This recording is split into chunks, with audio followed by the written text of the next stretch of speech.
Hey guys, I'm back. And I've talked a little bit about the Rangers themselves. Let's talk about some of the other characters you're going to meet. First and foremost is Udana, who's the sorceress of the woods, I think, or Udana. I think it's Udana. Yeah, it's been a while since I've watched Mystic Force. You're going to have to forgive me. And I'm going to transform these guys into the dragon zord form. I'm going to start by disarming Xander here and Madison. And we'll leave her for Trident and a little tailpiece. And I'm just going to hook two of them together. The tailpiece and his axe, so that we get this little component right here. Kind of interesting.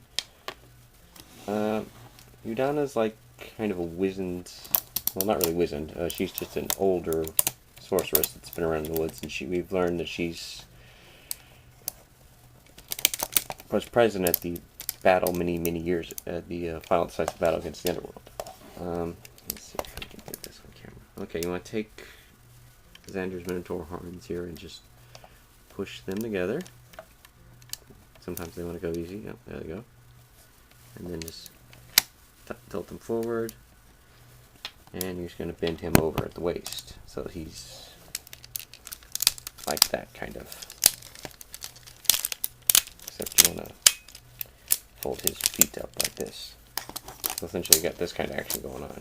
He's bent over. And yes, I know what that feels. It looks really wrong.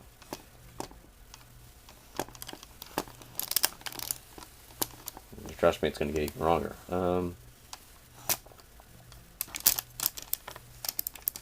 This is the main dragon. Of course, it's going to be the dragon's main body.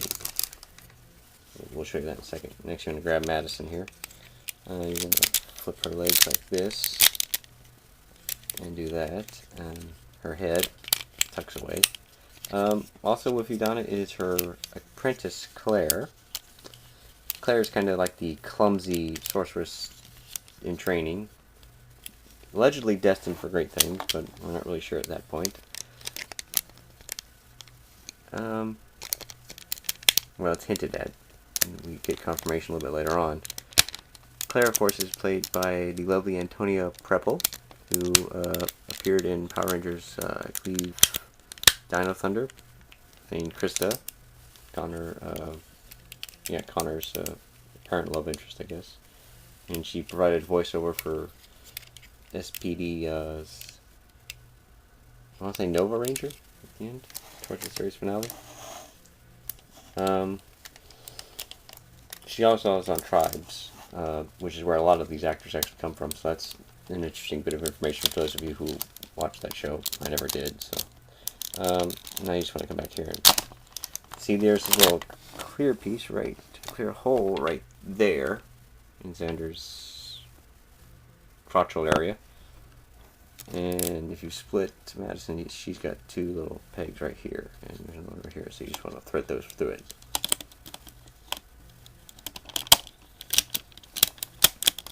Now you also meet some of the villains at this point, and the biggest one, of course, is the master of the underworld, who we're hinted at seeing, and he's just this big red eye. We also meet his dedicated group of, I guess, assistants, flunkies, and whatnot. And foremost among these is Korag, the Night Wolf, who's this purple knight with vaguely a wolf design incorporated into him. And you got Chip here. Try and get his arms out like this. And I'm going to flip his legs up. Flip his middle open like that. And just take his head and... so let me see if I can get it on camera. Take this part right here, flip it up, and then let's see if I can get this.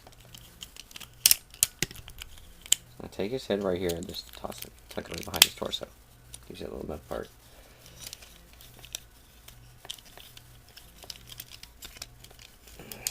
Throw his wings out a little bit better. Get that to happen. Gives you access to these little things, and you have this section right here where they plug in better.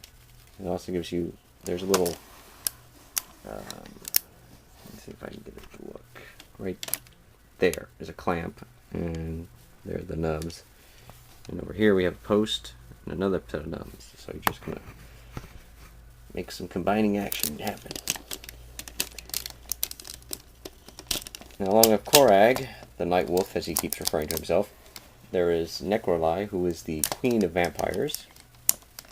And has a U.S. redesigned suit because her original Japanese one for the character Vankura was not PG enough. I'm really not going to comment any further on that, except if you've seen that suit, you know why it's not PG enough. Right here, it's kind of interesting. We got a little. There's his head, of course, and right here we have a little tab. And here's Vita. So we're just going to tuck her arms in like this. Flip her over. Yeah, flip her over like that. And we have, tuck this way, we have the dragon's head. So we just attach this. And like that. And huzzah, the dragon has a head. And now we're just going to take Nick here, the Dictator, and move the dragon up out of the way, because he's, Xander's a little drunk and it's affecting everyone. Going to arm him with both weapons, and we're just going to position Nick's legs right. Now Nick's got to come in and answer the question. Now, yes, I know I'm showing you someone's underside, but if you look on his back of his thighs here, we have a pair of posts, and if you look further on Xander, right down there are a pair of clamps again. So just pull back on the camera and set it down. See if we can get him mounted in there. There's also, of course, Mordecon, who is the other leader, the villainous leader at this point. And he's titular in charge of the other two. But not really, since he's just kind of like a big loudmouth. Now, eventually the big overarch of this first story arc in Mystic Force is everybody learning to use their powers, learning to combine and whatnot. And coming to blows of the initial group of flunkies, villains here. This includes turning Vita into a vampire, which Chip rescues her from, and seemingly kills Necroli, and the introduction of a curious new character named Lele, or something like that. Who, I'm not going to spoil the secret, at least in this video, attempts to interfere in the Rangers' lives. And we also learned about Claire, who turns out to be the daughter of Niella, who is Udana's sister, making Claire her niece. And Claire's heir to a group of powers called the Gatekeeper powers. So named because, well, she sealed the underworld gate, or Niella did rather, and sent the army of evil, I guess, back underworld at the cost of her own life. And basically, this story arc, Mystic Force, comes to a close when, I guess in the Gatekeeper episodes, when the Rangers face Mordecon in Zord form battle and kill him. With Udana's help. They also use the dragon form in this battle, which is one of the reasons I'm mentioning it now. And this thing pretty much vomits a nice big fireball that blows up one of the monsters. I think it's a gargoyle that they kill. But anyways, I'm going to stop the video now since I'm rambling, and I'm going to proceed separate him back into his parts so we can assume the Titan Megazord form. Alright? Bye.